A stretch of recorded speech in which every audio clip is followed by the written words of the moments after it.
Good evening. Welcome to Tending Together Live. Thanks for joining us. We haven't done this in a while, and I'm so excited to be live talking about God and goals and doing it all together in a biblical community. So, tonight, our conversation is about pursuing goals without striving, without that urge, that fight, that tension that sometimes comes when you're pushing towards something the Lord is calling you to.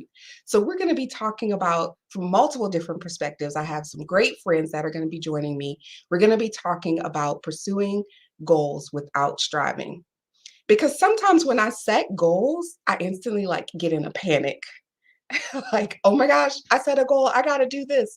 Or sometimes when I set goals, I have fear like, okay, am I actually going to be able to accomplish this?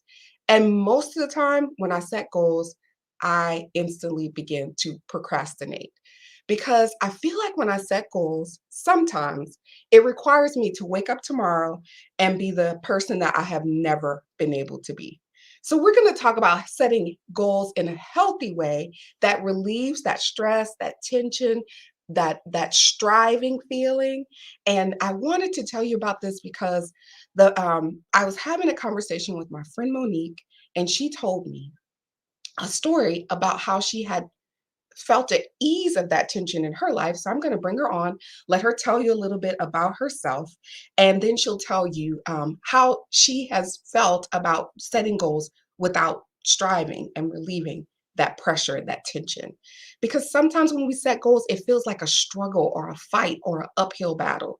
And we don't want that. We want to be able to pursue what God is calling us to without those feelings. So, first, I'm going to bring on Monique, and she's going to introduce herself and tell you a little bit of her story. Welcome, Monique. Hey, Chanda. Hi. Tell everyone a little bit about yourself and what life changes you've recently had that have made you feel a little bit differently about goal setting.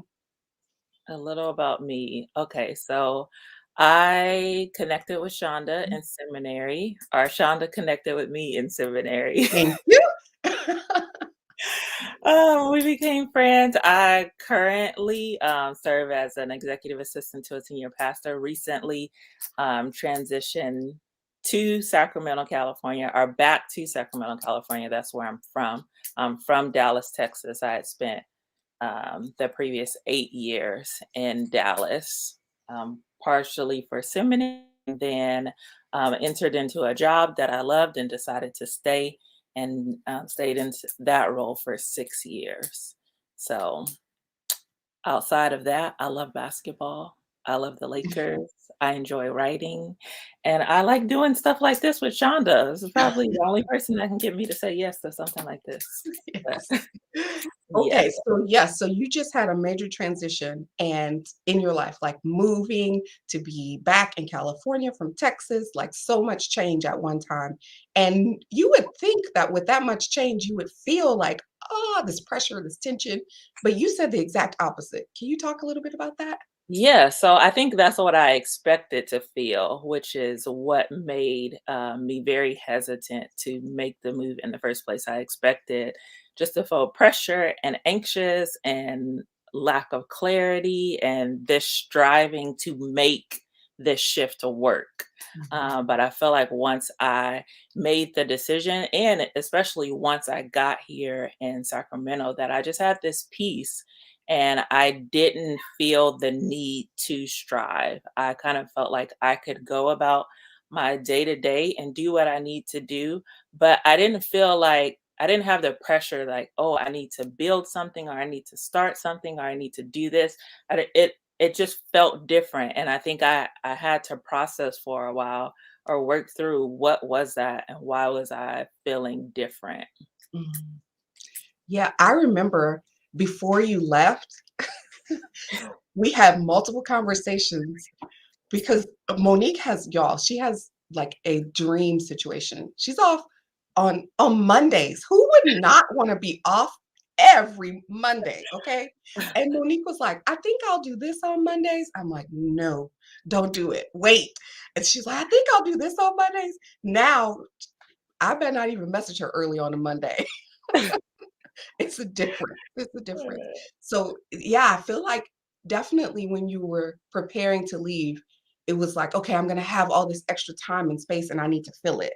And Yes. so when you got there, what do you think was the catalyst for like relieving that from you? And I will say there are times that I still have to fight against that, where opportunities come or people reach out and say, hey, let's do this. Or I feel like I'm not being useful with my time, where I feel like, oh, I need to fill this time. But I think much more quickly I get back to a place of appreciating the space and realizing that the space is there for a purpose. And when things come up where I need to do certain things that are actually part of what God has assigned me to do, and I have the room to do that. And I'm like, okay, this is why I need to say no to these things. But I think I'm sorry, what was it? What's your question again? That was it. Yeah. What do you think is helping you to keep Yeah, I going? think it's that. I think it's continuing to remember that I am on assignment, and I fully believe that I am. And so with that, I have to be very intentional with my yeses and with my nos. And sometimes I have to say no to things that I really want to say yes to, or things that could be good. They're just not what God has for me in this season. And that has been something that I've had to remind myself. People close to me have had to remind me of. But I think I'm really enjoying the space that I'm in right now. Yeah. Okay. So after hearing Monique's basically testimony, I had to call another friend because I was like, okay, Monique has this like whole new life, which is what I tell her all the time. You have a whole new life. And she's got this whole new piece about her that I am not currently experiencing in multiple areas of my life. So help me flesh this out. So I'm going to send Monique away for a moment and bring in my other friend who's going to add a little bit more to this conversation. So welcome, Kelly Reese, Ministry in Mothering. Hi, Kelly. And also welcome to all of our friends that are joining us in the chat. Welcome you to the conversation. You can ask questions, comment, tell us your reactions to the things that we're sharing. We would love to interact with you in the comments. So, Kelly, I messaged you and said, Monique has stopped striving. Help me to stop striving. Can you help me with the tension of feeling like I want to pursue, but not with pursuit? Yes, because all I thought as you were telling me about Monique, I was like, well, I need to call Monique because I got nothing but tension in my life right now.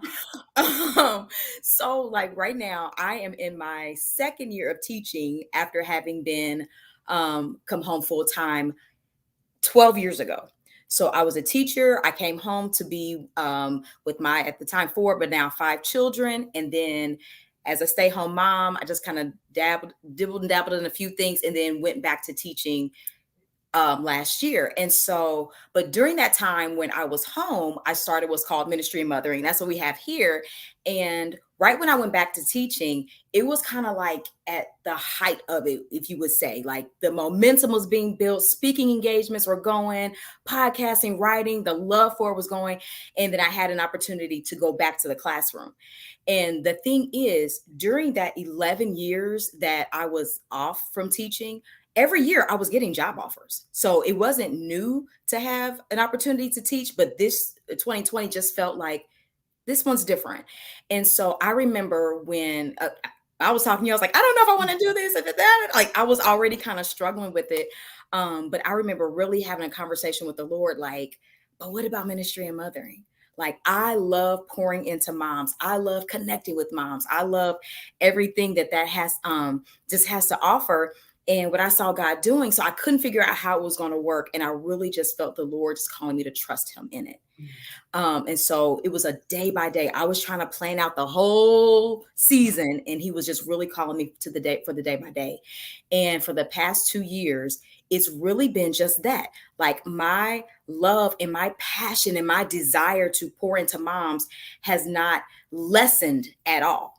And yet I fully love what I'm doing in the classroom as well. So I'm not just buying time with these little kids over here while ministry and mothering takes off, but rather it was the opposite. Ministry and mothering was rolling and I kind of folded this other part of me back in.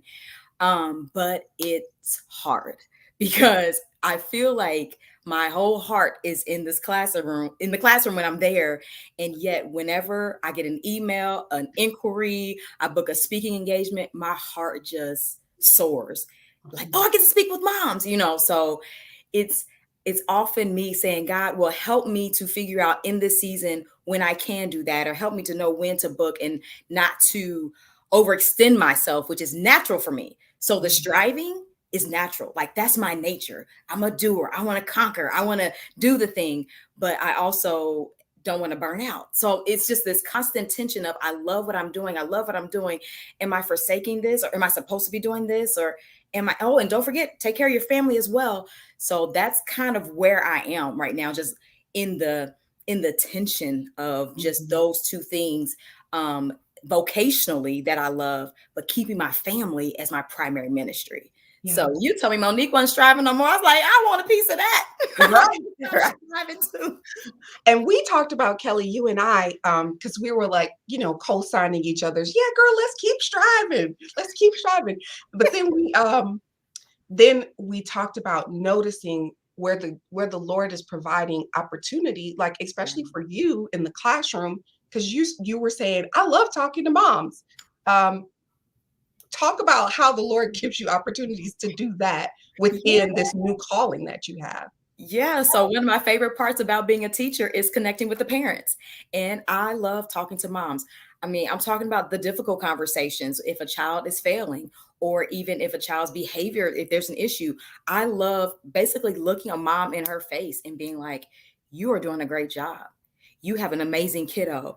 And I have had conversations face to face, over the phone, virtually, where moms are crying and just like spilling their hearts out, because I'm thinking, the way our children perform in school, oftentimes we feel is a reflection of us. So if they fail, then I fail. And I'm like, you're not failing. You're doing a great job. And it's just been an amazing experience, because with that, moms have opened up to me. They've shared personal stories, and I've not, like, it hasn't been like with an agenda, or I'm not trying to book this gig. I really do get to connect with moms. And so we form this partnership, and then ultimately their child benefits from all of it.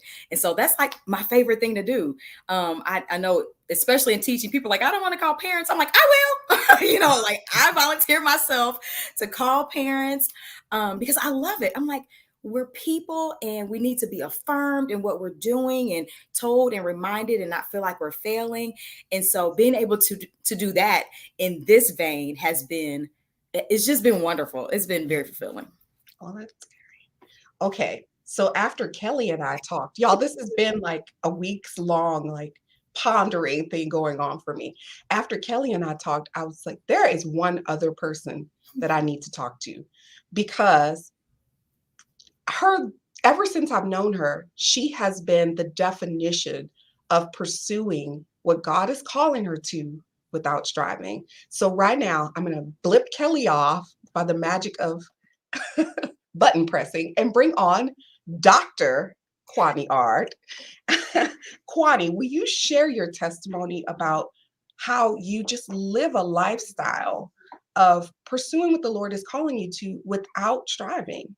Sure, I would love to. And when I say striving, I'm talking about like that pull, the pressure, the tension, that feels like you have to make something happen. You have to help the Lord out with what He's called you to do. Yes. So Kwani, will you talk about that a little? Absolutely. Thank you for having me here, Chanda. Love you, girl. And hello, everyone.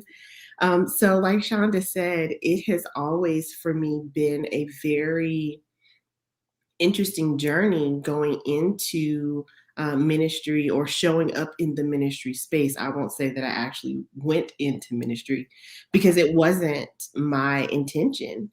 I started a blog maybe 5 years ago because I knew I wanted to express myself and just kind of share some things that I had learned over the years.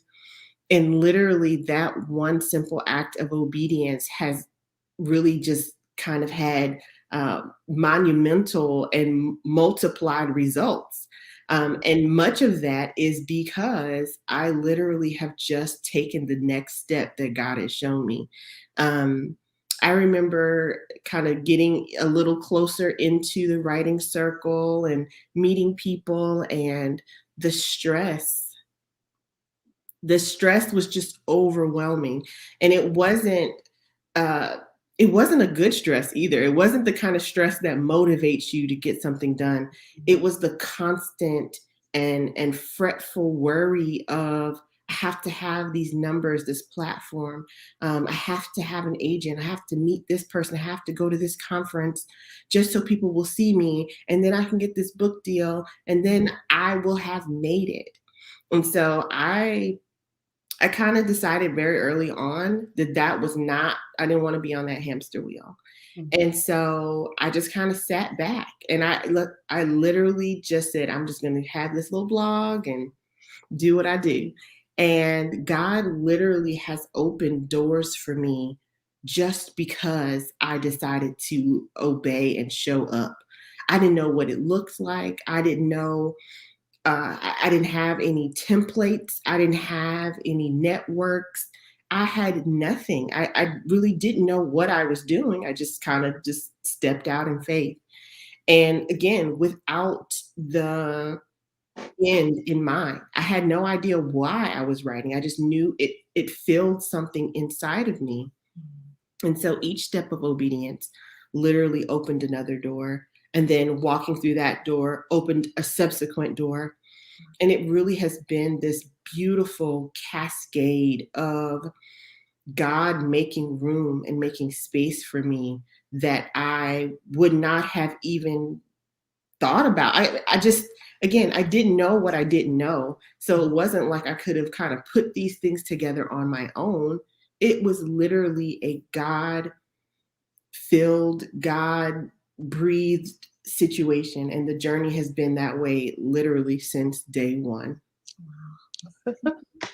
That is so awesome. And Kwani is well connected. And it's all through organic growth and people just being drawn and the Lord bringing people and with no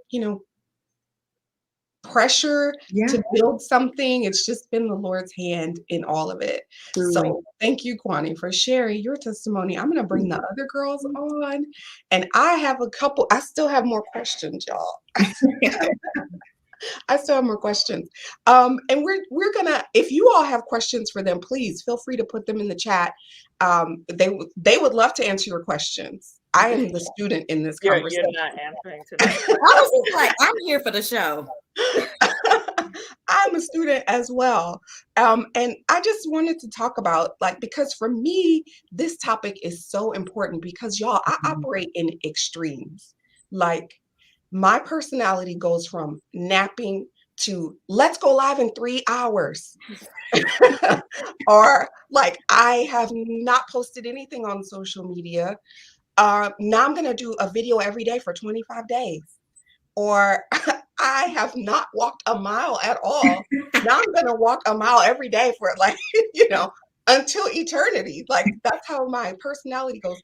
And so even in cooking, I am not the best chef, but not last February, because this is not something you do in a pandemic. But the one right before, I declared no fast food February, which means I have to cook every day if we're not going to have any drive-thrus.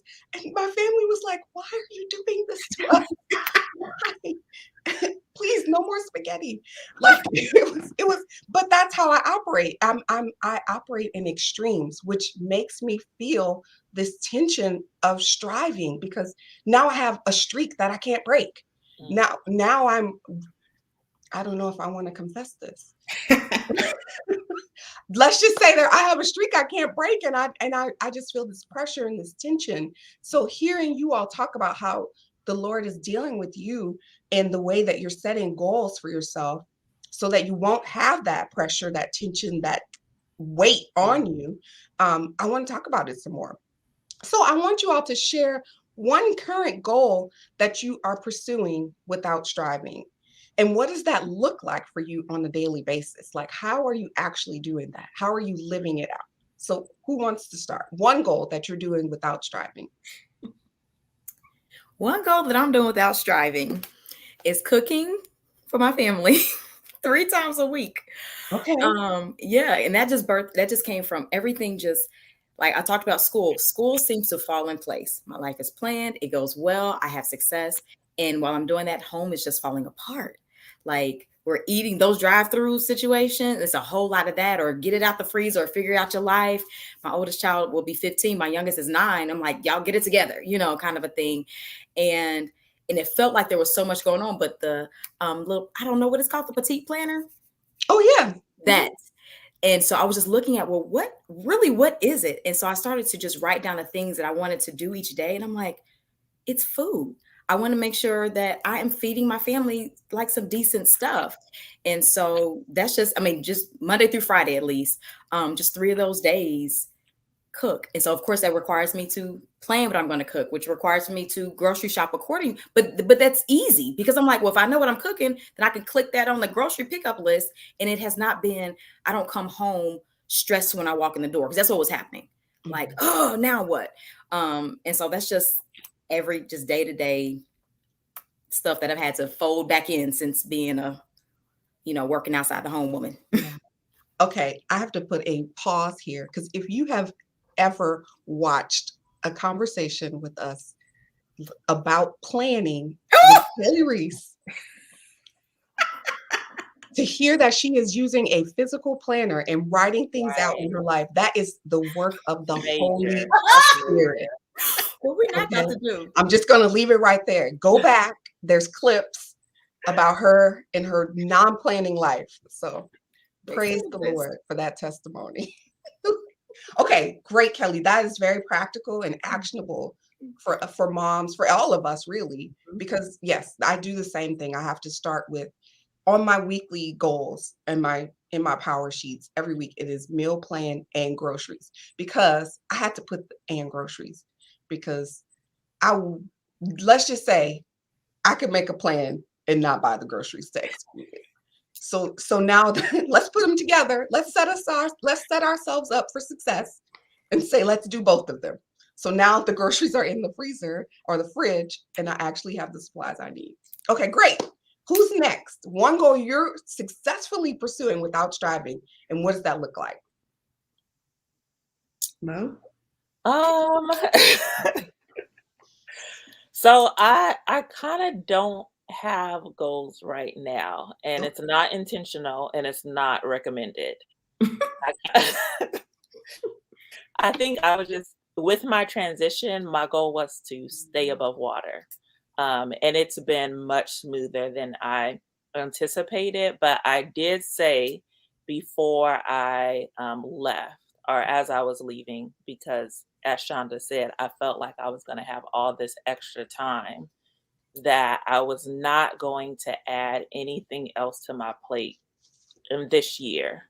So I would see how the rest of the year went, and then I would reevaluate in January. And when I say anything else, I meant another job, because I tend to work multiple jobs at one time. And I felt like I needed to go into this new role and to focus and, get a good footing underneath before I even considered doing something else. And so I think that has been my goal, is to stay focused. And I have had to refocus multiple times just in the couple of months that I've been back, and sticking to that. Yes. Protect that Monday at all costs. Yes. Let me just tell you, I get up on Monday and go, Mo is not working.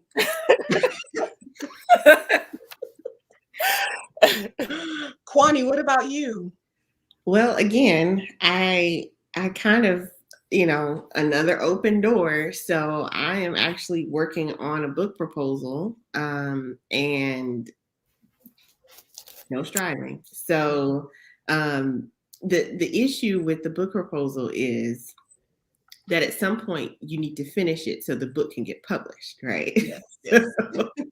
So for me, that looks a lot like making sure that I'm intentional with the time, because I do also have a tendency to overload myself, because I'm like, oh, Lord, you're bringing all these wonderful opportunities. And I want to say, sure, to all of them. But one thing I have to be careful with is all opportunities are not good opportunities. And that's not because they are not good in and of themselves, but they may not be good for you because of timing, because of, other issues that you may not be aware of. So the things that I have said yes to, like Mo, I'm putting a cap on, like timeout. Like I can't do other things. If I'm going to be specific and focused, I have to remember to say no to a few things too. So this is a big goal, right? Like it's not something I can just kind of do, a couple hours a week and be done. Like I have to set intentional boundaries around achieving this goal if I want to actually achieve it. So that's where I am. Okay, that's good. That's good. Saying no, setting strict boundaries, Kelly touched on one that we're going to talk about more, but setting attainable goals. Like she didn't say cook every Monday. She said 3 of those days. 2 of them y'all getting leftovers or figure it out. Like so so that's another thing we're going to talk about more is like how do you set goals that like set yourself up with a goal that will not force you to strive. So we're going to talk about that. And there's a question in the chat that we're going to get to as well. So this next question I have for you is, okay, God is good all the time. But how about, is there something in your life, one goal, something you're pushing towards that you have to really fight the battle to not strive? What's that goal? What is the challenge? What are you doing to fight that good fight? So I'll go first because I know mine on this one because it is and always has been saving our finances, which is why I tend to pick up additional jobs. And so I think I have to just place my faith in the Lord and not look towards money as my security. And I have to ask myself, are you okay? You have more than enough for today, for tomorrow, for this month, for next month. So why is there so much angst and anxiety and the feeling that I have to do this? Like I have to pick up this job, or even trying to reach certain financial goals. I think getting to a place where I just surrender those to the Lord. I think it's great to have financial goals, but not if it causes you to be in a place.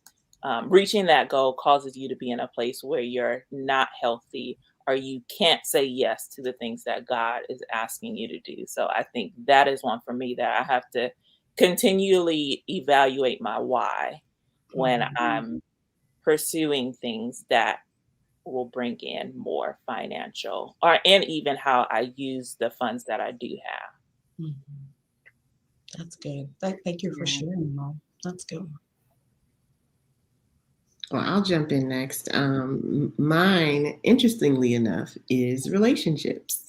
I love people, and I feel like I have this natural ability to connect with people, but I have the tendency to be the one that, kind of drives the relationship.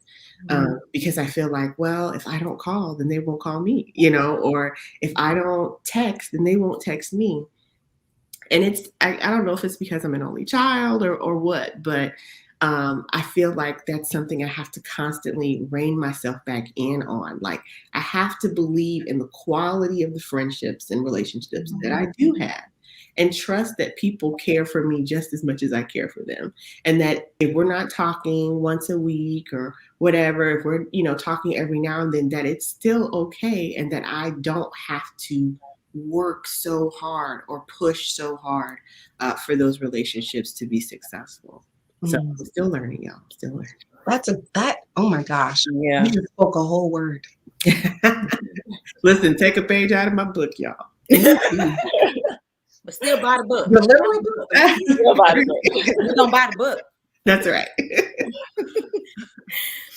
Y'all, okay, so mine sounds so superficial, but it was like the first thing that came to my head. But social media. So especially like with my platform, I have this thing of it needing to be perfect. So I think a lot, I overthink a lot when it comes to if someone comments. I think so long and hard about how I respond. So I want you to know that I really hear you and I see you. And it can really just be a simple thank you. But just the way I show up, pictures or even stories and just stuff like that, like a whole lot of thought goes into it. So even Mo, when you were talking about just checking your like, why is this the anxiety? Why? That was my thought, because that's the one thing that I have to talk myself down from is how I'm showing up and the pressure I put on myself, and going back and checking, and then you post it and you check it again and read it. It's just too much. So it's like, Lord, let me send it, do it well, and then just let it go and not be tied to the result. That's the thing. It's like, so then I got to see the result, and that's what that pull right there. So that's that constant self-check is how I appear on the socials. Sharina asked a question in the chat that I think is a good segue from this question, is how do you know when that strive part has kicked in? How do you recognize within yourself, oh, wait a minute, I've crossed the line. Now I'm pushing this thing on my own. How do you recognize that within yourself? Listen, I go from 0 to 10 real quick. Like that's how I can just feel it. Like I have this spirit of popping off that lets me know you're doing too much. Like everything causes a pop off. Or just for me, it's this constant cleaning or needing things to be perfect. It's there'll be times that even I will feel my heart racing, but it's usually in my dealing with other people and in my dealings with the things around me, because I'm trying to control it. It's like, I'm trying to control this thing, so I can't. So I'm going to control my children. I can't. So I'm going to control the way this is set. And so that's the way mine, whenever it's like that, like I already know when the sock got to be on the left and the right, and you getting popped off just because you sneeze the wrong direction, Kelly, pull it back. So for me, it's just how I deal with people and things. And also, I sleep very well. I have the gift of sleep. And when it's getting too much, there are times I don't sleep well. So this is like personal things about just kind of knowing the way I function and just seeing that it just goes. Your rhythms are upset. Yes. Yeah. That's good. I tend to overthink. I definitely tend to overthink. One particular comment or maybe the span of time that has elapsed between talking to someone, like I'm like, oh man, did I do something wrong? Did I say something wrong? And so when I get into that frantic, I have to think and rethink, then I'm like, okay, I'm not allowing this person or this relationship the room and the space that they need to live their lives. And I am myself not giving myself the same grace. You should never have to overthink a relationship. You should never have to overthink a friendship. You should always feel safe and secure in that space. And when I know I'm kind of like, oh man, am I not doing enough? Am I not, making them feel loved enough? That's not my job. But again, that's a weakness where, I'm striving in those relationships. And when I start to see that process happening, I'm like, okay, girl, not today. So I'm still struggling with it, still trying to, get out of that space. But that's how it shows up for me. Yeah, that's good. That's good.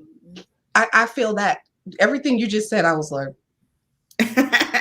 that's how it feels for me. Like I get really warm, like my blood starts boiling, and I'm overthinking things, and I'm trying to reanalyze everything that happened. Did I say something? Did I do something? With like all of those things that you're describing happens for me, and then I cannot make a decision. Yeah, I need 50 opinions on like white socks or black socks. Like I just can't decide. Like if I wear the white ones, then what if like someone throws chocolate on them? I don't know. Not I just spiral and I can't make a decision. I don't know how many times this week Monique asked me if we were doing this tonight. And every time she asked me, I was like, ah! I was like, where is Chanda? Does she not want to talk to me? She's not responding. That's the other thing. I go quiet. Yeah, I will go quiet.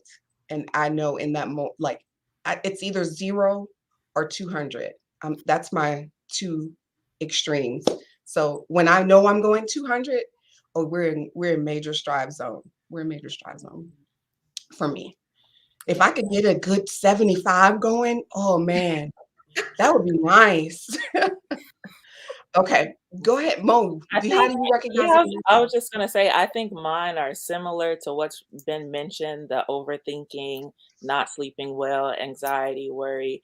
I think, but I also deal with those things when I am trying to do what the Lord has asked me to do.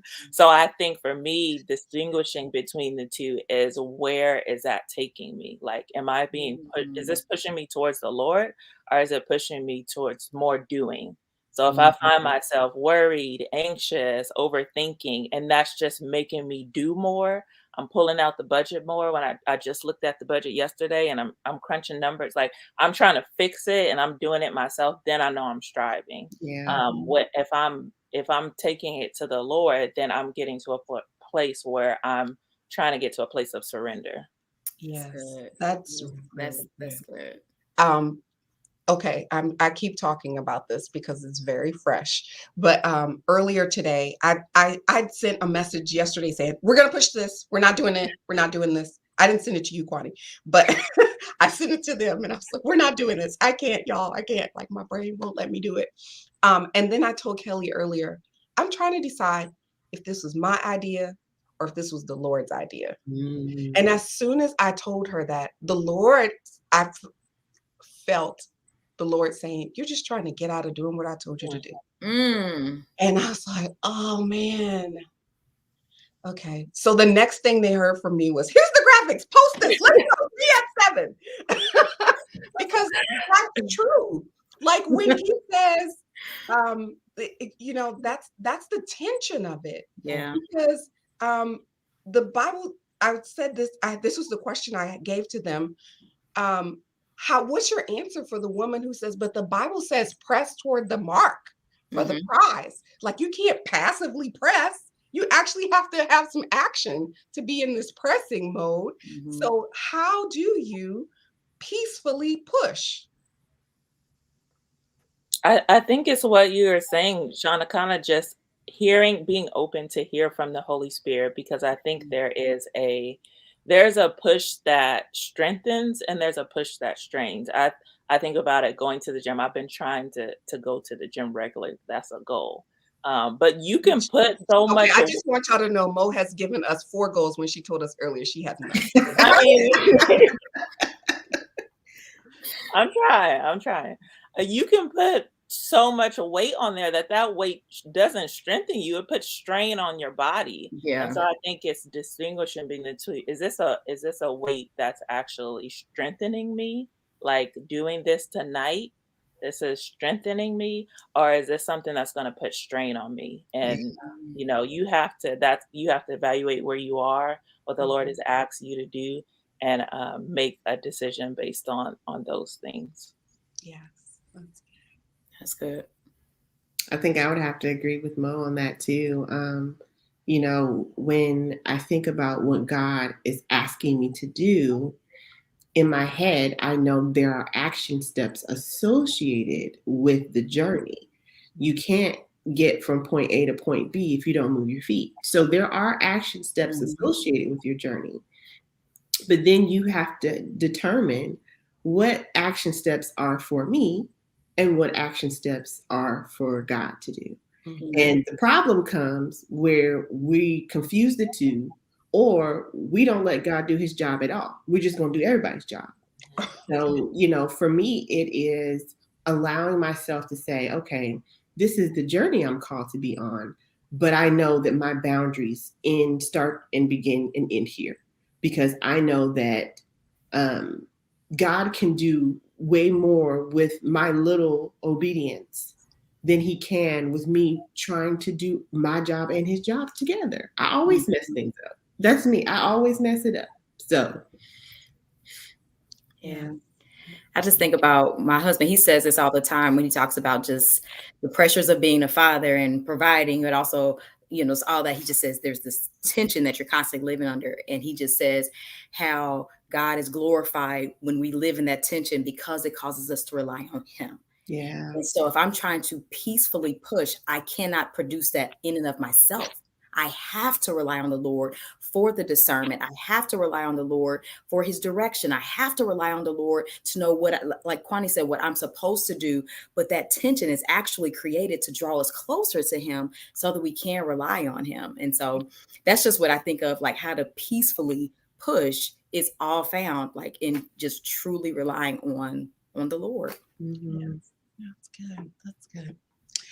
I wanted to talk a little bit tonight about refining goals, because I think one of the things that pushes us to strive is when we set unhealthy goals for ourselves. Like, we just set ourselves up in a position where to get to this, it's going to have to do some, you're going to have to do some major striving.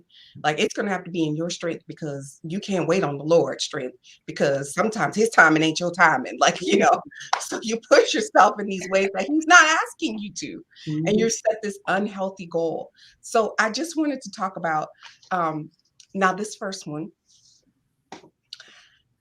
it might be controversial, but many times as women of faith, we set out, I'm going to read the Bible in a year. I'm going to read the whole Bible, Genesis to the Revelation, in 1 year. In fact, I'm going to try to finish early, like half the year, so I could read it twice in 1 year. Like, that's my goal.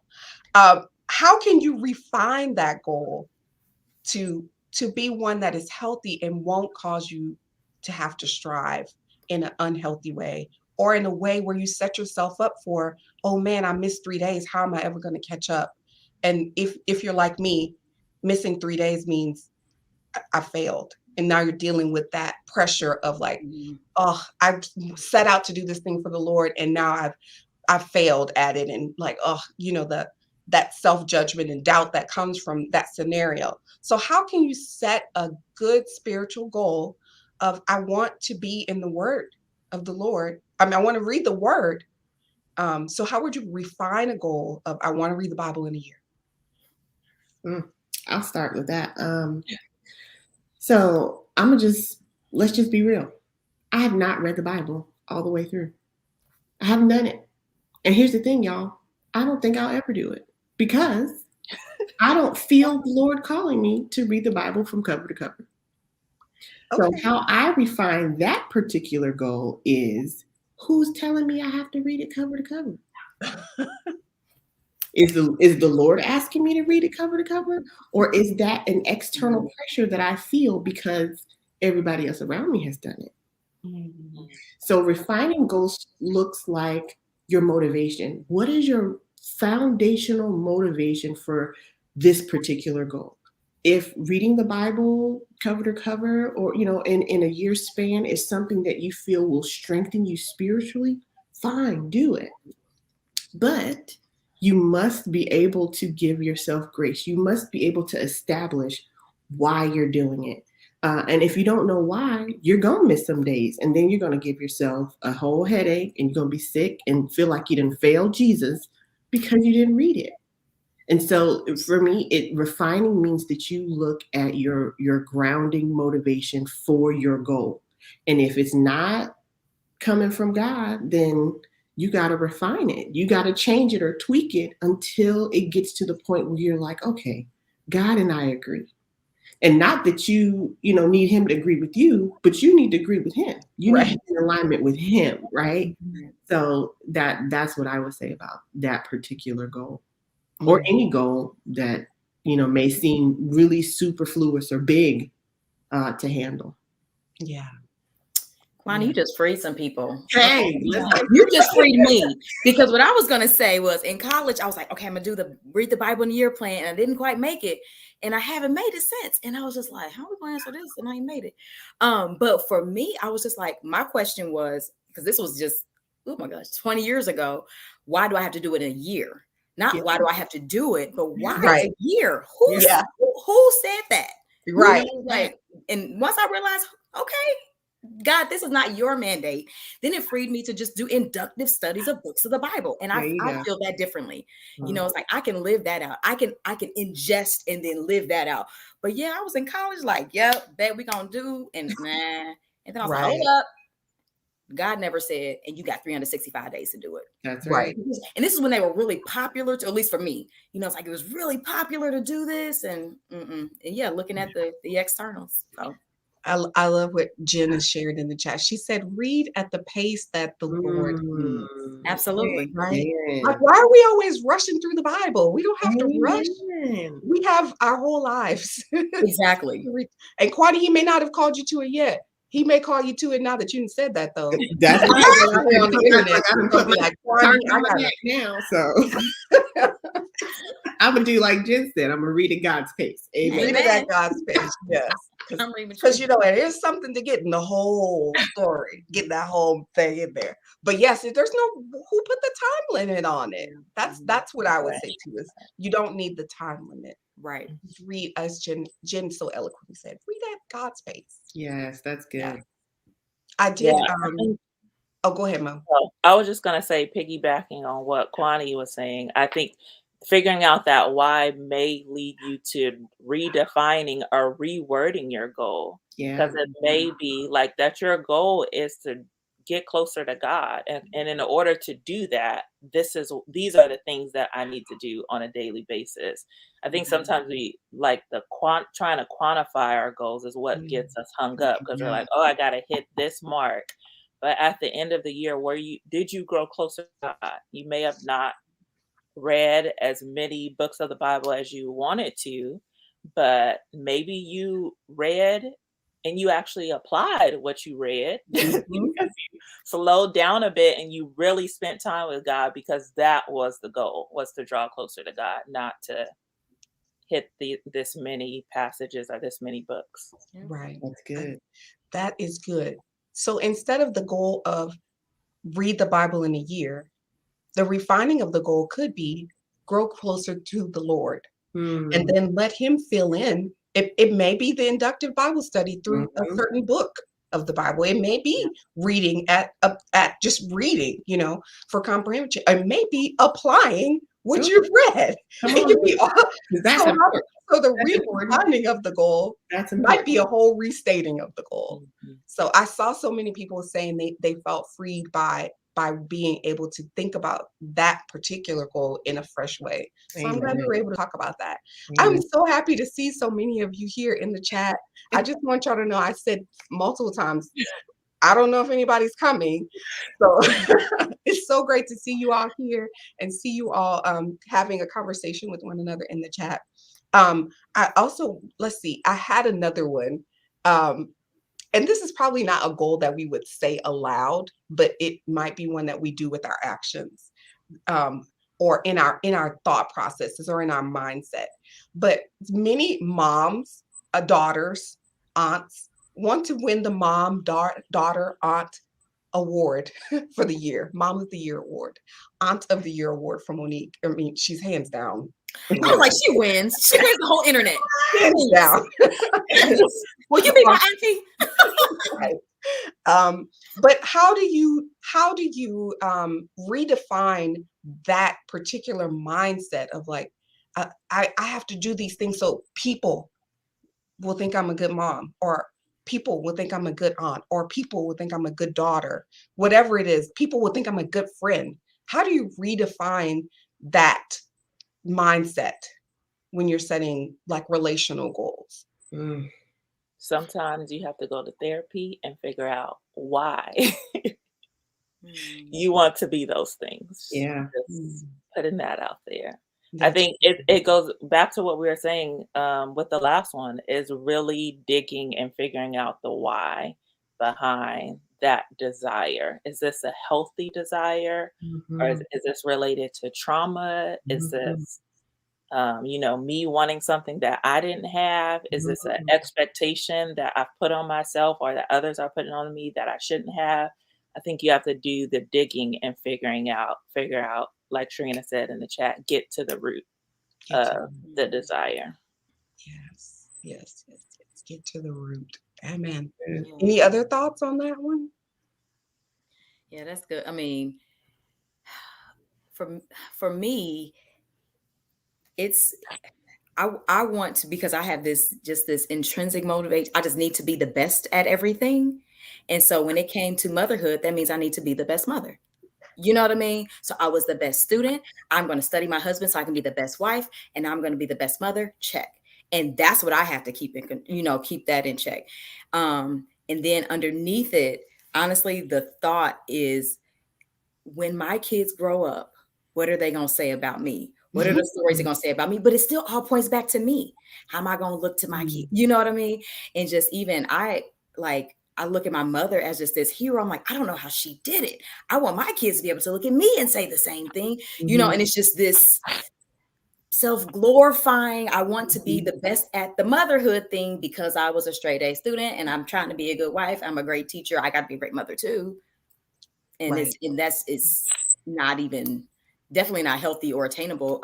But you definitely, reality snatch you back on that real quick as the Lord shows all the imperfections and stuff. But yeah, that's what it is for me. It's just like, well, you're always the best, duh. And then this just ain't easy. It's not easy. That's not another box to check off at all. So I had to kind of dig and find that for myself. But yeah. My husband is my bubble popper, I guess.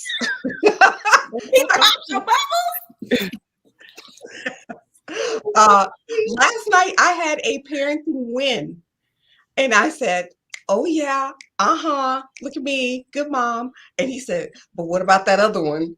And I was like, "Oh, can I get like 5 minutes of shine?" Here we go. Oh, Chanda. Hey. I was like, you know what? Let me go deal with that. You're right. But yeah, that kind of contradicts what I was about to say, but I'm gonna say it anyway. I just think a lot of it is perception too. I think a lot of times the people around us perceive us in a much better light than we perceive ourselves. And I think that's another thing that we have to ask is, why do we often see ourselves in a negative light? Why do we see, the areas that we highlight, the areas that we struggle, our weaknesses, and we don't celebrate ourselves like you celebrate your win last night? Why don't we celebrate what we do well and what we're good at? Yeah, that's true. That's true. I will be a Debbie Downer on my own self. And then when I have my 1 minute of shine, he's like, "Oh no, we're not gonna have that. He's not about to start doing that." Kwani, did you have thoughts on that one too? Listen, I'm over here still trying to figure out. I didn't know there was an award, so there's an award for that. Look, right. Oh man, I think for that question, the first thing that popped into my head was the comparison trap. We want to measure ourselves by the same standards that we measure other people. And you can only do that if you're comparing yourself to them. Right. Because if I win, that means.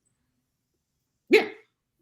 Like it's hard because you do want to be the best, like Kelly was saying. You don't go into a marriage, or you don't go into motherhood, or you don't have family relationships to just be mediocre. Right. Normal people don't do that. We do want to be the best. But how do you know that you're not the best? Only if you're comparing yourself to somebody else. So that trap of comparison will kind of lead you down a road of, pushing yourself further than you need to, extending yourself when you just don't have the bandwidth. And then at the end of the day, you're just kind of left with scraps. So that comparison trap is very dangerous. And really all you can do is show up as your authentic self, whatever that role is. And I believe with my whole heart that doing your best with what you've been given is really all that's required of you.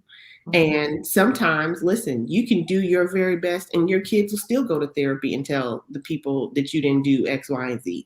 So, do your best and let God do everything else. So, because I sure do look at that 21-year-old and I'm like, is that how you remember?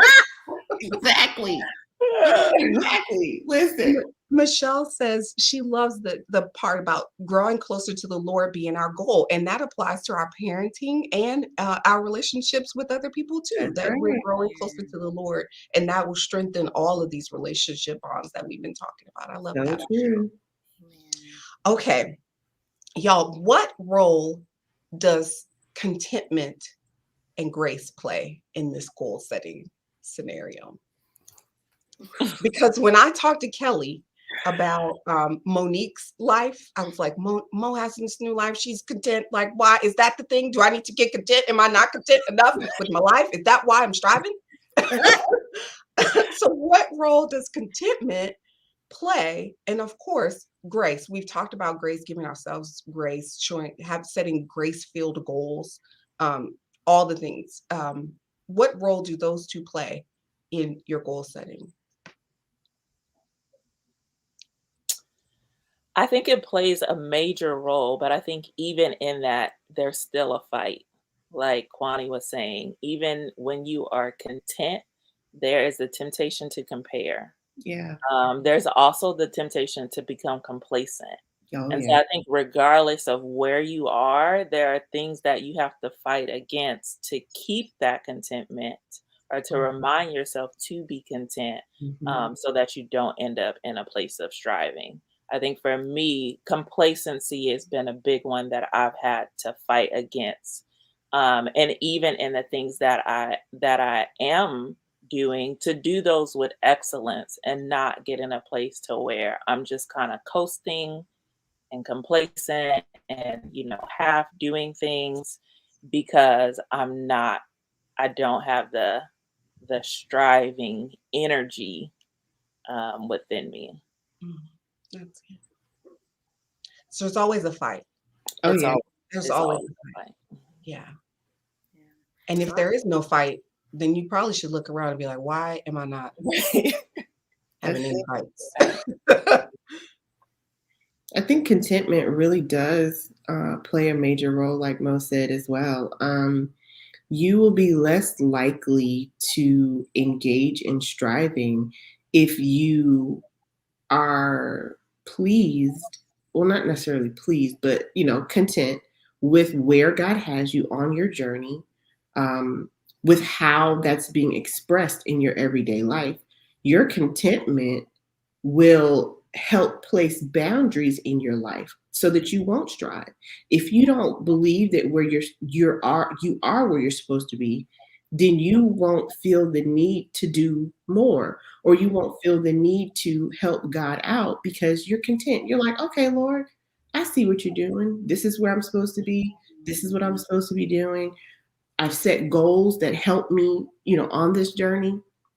Contentment is really the key that frees you. You come out of the cage of striving with the key of contentment. Truly. okay, Kwani. Put it in your book, girl. Put that in your book. Put it in the book. And we're going to get the book. Yes, get the book. Get the book. Gretchen said this earlier. She says she's in a position, she says, I am in a position of realizing that I've always called myself independent, but independence is so different from self-sufficiency. I must surrender to God. That's right. Right. That's good, Gretchen. Come on, Gretchen. Kelly, did you have something? Nope. Okay. Look, Kwani to unlock the key. What am I going to do? Okay.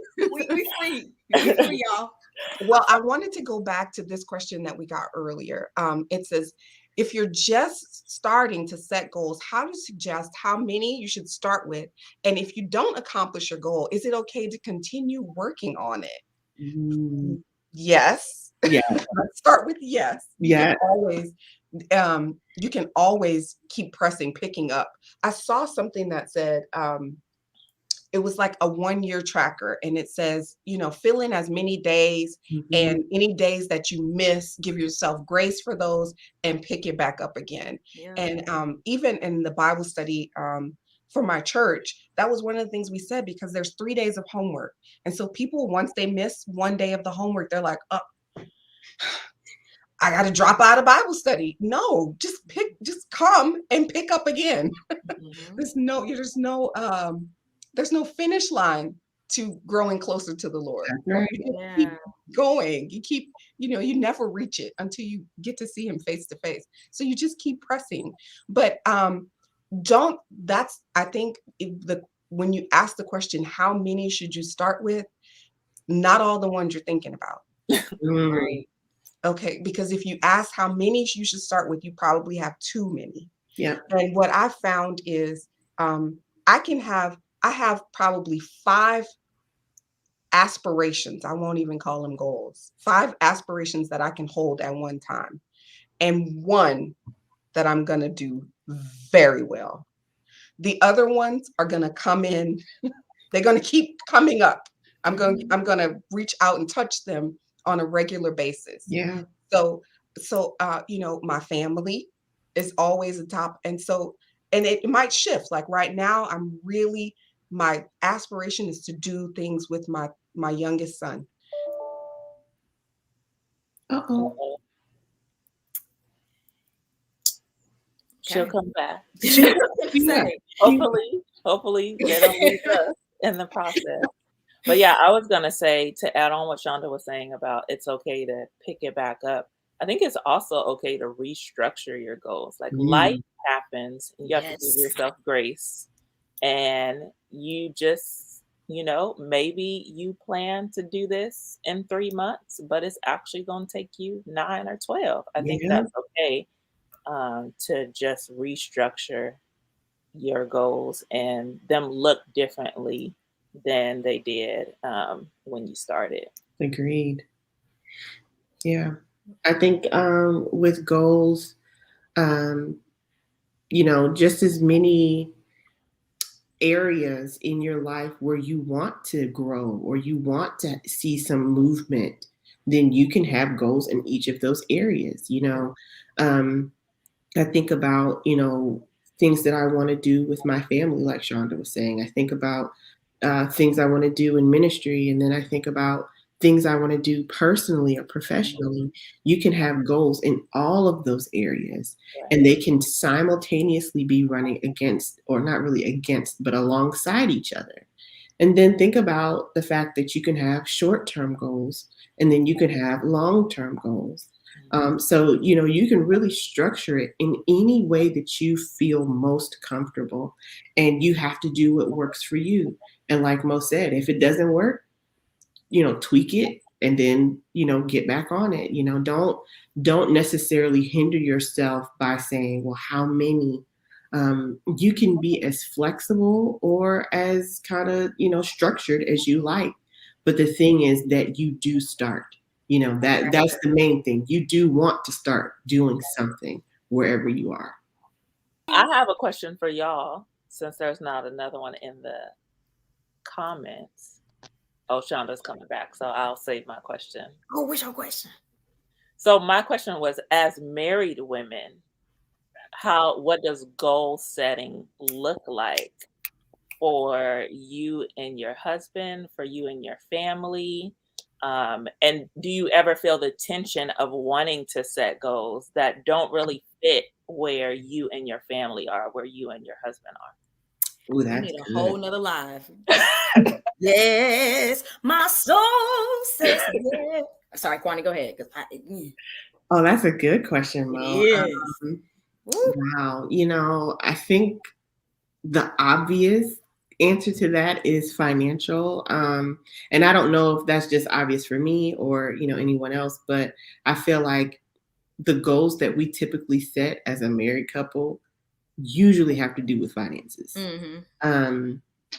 But this whole situation that we've been in with, this move and, coming from Maryland to Atlanta has actually kind of shifted our goals as a married couple where they've become more spiritual. And sometimes God will completely flip your life upside down to get you to maybe tweak some things. Because, both of us kind of came from households where, our parents worked and, it was provision, bring home paychecks, blah, blah, blah. So it was very much instilled in us to be, income producers, right? So that's just kind of the trajectory that we were on. As long as we're bringing in income and we can pay these bills, then that's what our family, it will thrive. And then God was like, well, okay, that's cute. I mean, but anybody can get a job and produce income. What makes your family different? And this whole situation, we've been going through with this house has really shifted our mindsets from being, we have to have these finances together and whatever, to, okay, this is probably a lot deeper than that. How can we come together as a family spiritually through this process, and how can we bring God glory as a family? So that has really, I don't recommend, having God shift your life upside down like he did ours. But if that's what he has to do to change your perspective and to kind of help you establish some different goals for your family, then all right. I think when I think about just marital goals, I had a vision for our family and the way our family should be. And I wanted Ken to have this vision as well. And then we come together and make our family vision and our mission and all that stuff. And so there was some striving, just especially when the kids were little, just like the way I thought it should look. Like it should look like this. And this is what we should be doing as a family. And there was the striving because I had to check my motives. Like that really was, what are you trying to present? You know what I mean? Like, why are you pushing this agenda so much? Like, well, Lord, we're going to, honor you with our family, et cetera, et cetera. But it really was, again, self-motivated. Like, it was just like, this is the ideal. We both came from very strong Christian backgrounds. His mom was a homemaker. My mom worked. So we kind of had different things, but I just thought, well, for us, this is what's going to kind of be. And there was a lot of me driving that force at the beginning, and just even in the biblical model, that just doesn't work, and it wasn't until, and namely when it came to teaching our children the word. And when it finally came to the Lord, just showing me you're with them. He doesn't necessarily have to lead your Bible study every day. Go ahead and like have your Bible studies and just invite him in, kind of a thing. And then just pulling back my expectations of what I thought we should be doing as far as the way our family should be. But it took some growing there with me. But for me, it was me having to let go of my ideals, because I thought, well, we're supposed to have this vision together as a family. We have our financial goals. We're supposed to have these other things. But it was really me just like, it just, again, not recommend. Not recommend. So. Chanda, hey girl, hey. Hey, Chanda. Thank you guys once again for continuing on. My computer is dying while plugged in. So I don't know. I'm not telling y'all about what I'm trying to do with the youngest son. I was like, don't say it again. I'm not telling y'all. I'll put it in an Insta story. He keep pulling the plug. But what I do, hopefully, I'll say is that about the goals and setting them, I try to spread them across the month. So that's why I'm trying to show you my power sheets, is that like I spread out, there's something I'm going to take all month to do. There's something I'm going to take, I'm going to try to do every week. There's some things I'm going to try to hit every day. And that's how I spread the goals out. So it's not like the ones that are every day are not, every day doesn't say cook dinner. But on my weekly, it says meal plan and buy groceries. See the difference? So like I'm trying to cover these 5 areas over the course of a month. And what I love about these power sheets is it helps me set myself up with a plan to get those things accomplished. So anyway, that's what I was trying to say. And I was going to tell y'all about my baby, but I'm not. The computer does not want y'all to know. I'm even scared to say. I feel like we're gonna shut the whole internet down. Where's he going?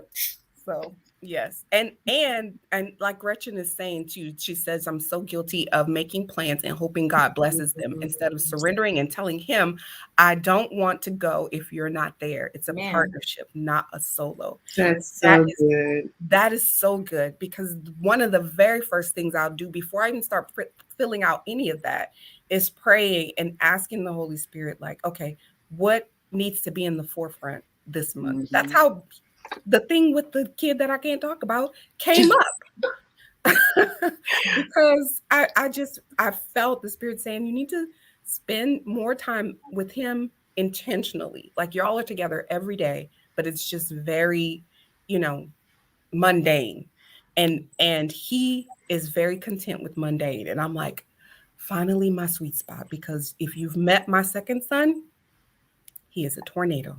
So after the tornado, you kind of want calm, and he is definitely the calm. And I was taking a kind of advantage of, like, he don't want to do nothing, I ain't got to do nothing.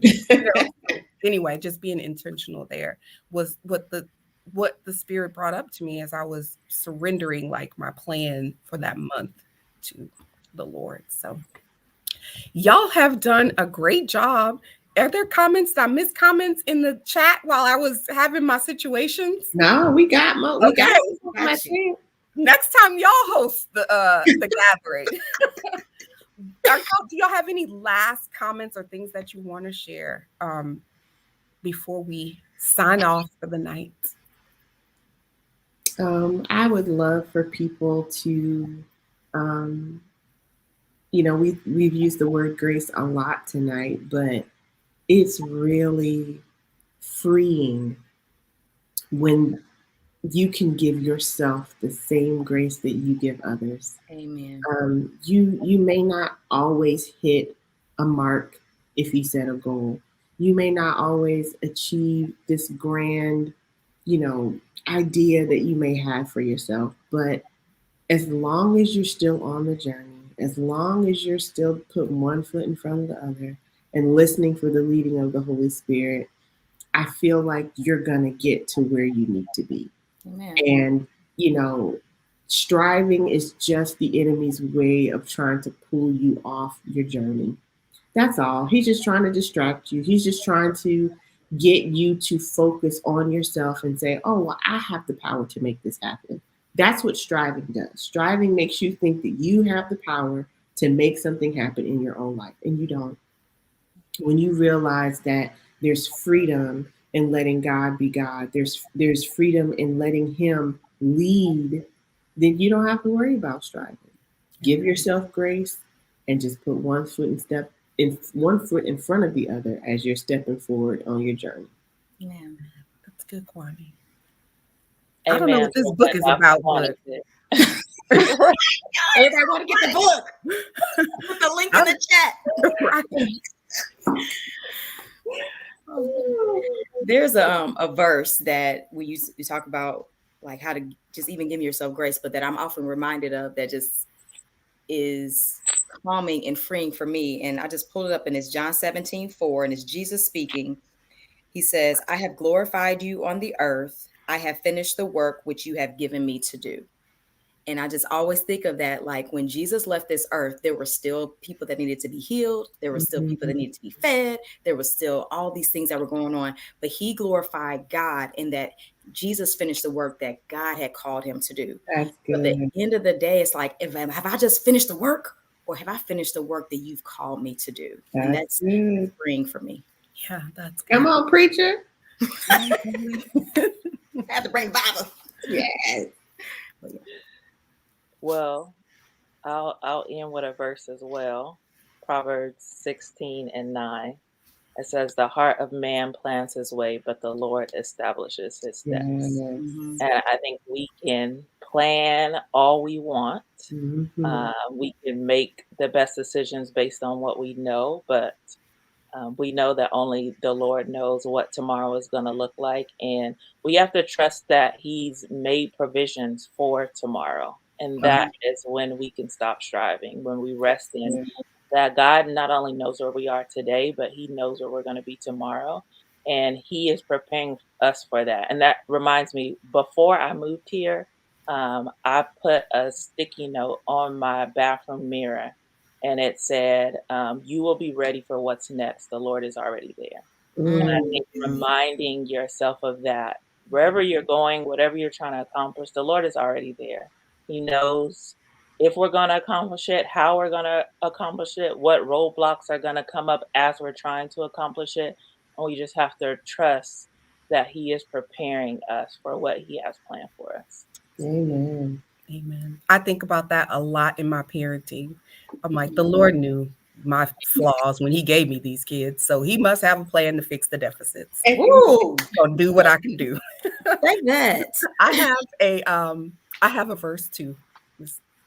Mine is James 4:13 through 15, when it says, "Come now, you who say, today or tomorrow we to go to such and such sound and spend a year there and trade and make profit, yet you do not know what tomorrow will bring. What is life? For you are a mist that appears for a little time and then vanishes.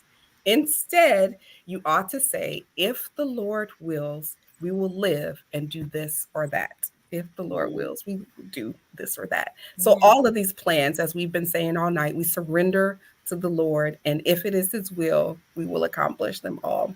And the last thing I'll say is I am a fan of having a supportive biblical community, which is why I have these sisters here tonight and why I had to talk to all three of them about my situation.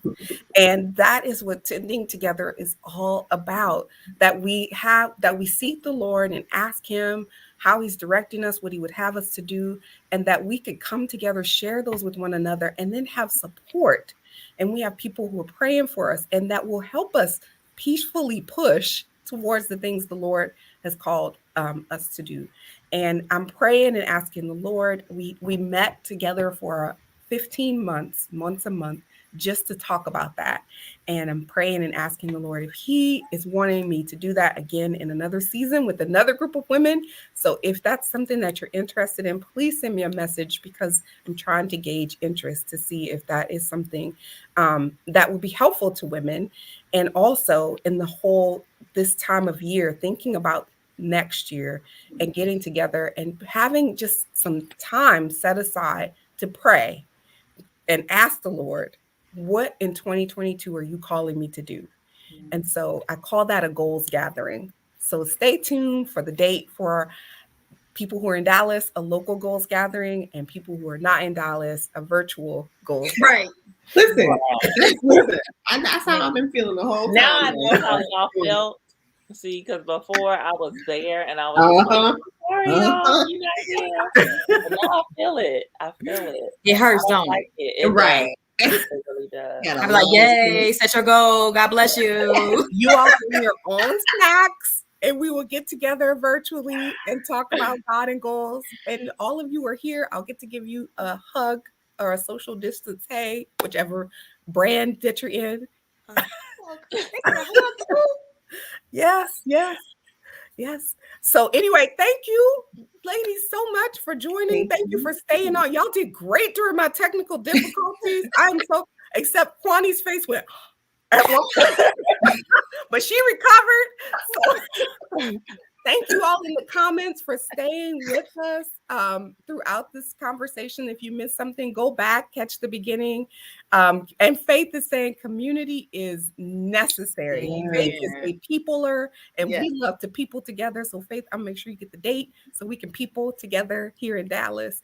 Thank you guys so much for joining. Thank you, Holy Spirit, for pushing me out of my comfort zone to have this conversation, and for you all bringing your wisdom, and for the Lord showing up and giving us all the words to say. I am just elated with everything that has happened tonight. And I know that it glorified and honored Him. So that's the whole point. So, all right. Y'all have a good night, and we'll see y'all soon in a goals gathering, hopefully.